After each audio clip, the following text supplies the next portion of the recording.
Bonjour. Aujourd'hui, on va apprendre à désincliner une photo. On a souvent tendance à prendre des photos et à appuyer un peu trop fort sur le bouton de l'appareil, et ce qui fait que la ligne d'horizon, on penche un peu vers la droite. Donc, pour ce faire, il y a deux façons. Donc, la première, on va utiliser l'outil recadrage. On va agrandir un petit peu la photo de façon à avoir un petit peu de la table de montage, du plan de travail. On recadre. Et là apparaît une grille, la grille des tiers. Dans la palette contrôle, on va cliquer sur grille afin d'avoir une grille un peu plus précise.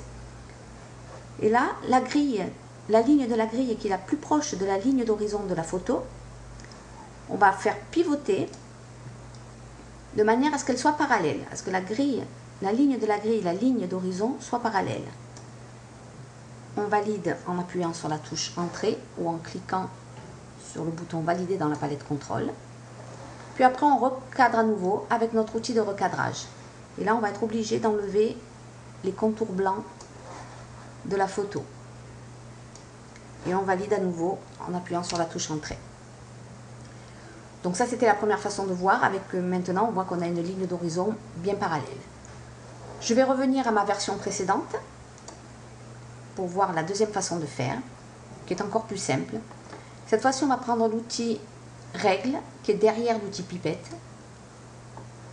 On va tirer un trait sur la ligne d'horizon qui est inclinée. Je relâche. Dans ma palette contrôle, je vois ici une information qui est l'angle d'inclinaison et qui est ici de moins 2,4 degrés. Et là maintenant, je clique sur le bouton Désincliner de ma palette contrôle. Et à nouveau, je reprends mon outil recadrage afin de recadrer ma photo. Donc maintenant, si on veut recréer le blanc qui était au départ au contour de la photo, on prend l'outil recadrage et maintenant on tire un peu en haut à gauche, un peu en bas à droite.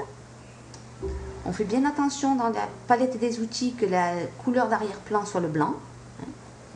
Et là, je valide à nouveau en appuyant sur la touche Entrée. Voilà, donc aujourd'hui, on a vu comment désincliner une photo. Et je vous dis à la prochaine fois pour une prochaine formation.